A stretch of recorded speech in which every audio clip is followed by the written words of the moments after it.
भाई जब से निधि झा यश मिश्रा की बच्ची की मां बनने वाली है उसके बाद से तो अंजना सिंह को लेकर काफी बड़ी बड़ी बात करती नजर आ रही है। हद तब हो गया जब आज इंस्टाग्राम पे आके यहाँ अंजना सिंह पे भड़ास निकालती नजर आई।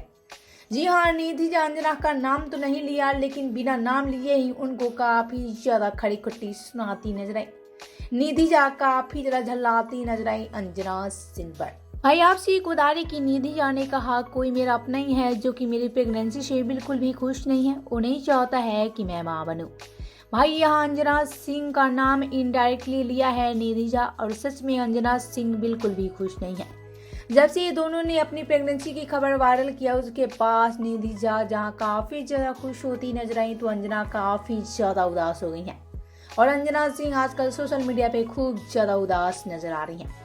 अंजना सिंह बिल्कुल भी खुश नहीं है।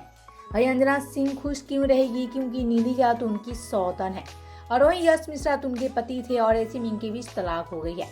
भाई अंजना सिंह पे जहां पूरी तरह से भड़ास निकालती नजर आई निधि झा, तो निधि झा इनको लेकर खड़ी खुट्टी बातें करती नजर आ रही है। आप सभी को क्या कहना है यश मिश्रा की पहली पत्नी अंजना सिंह और वहीं दूसरी पत्नी निधि झा को लेकर? भाई हमें नीचे कमेंट करके जरूर बताना। ऐसी ही भोजपुरी की अपडेट के लिए हमारे चैनल भोजपुरी सावन को सब्सक्राइब जरूर कर ले।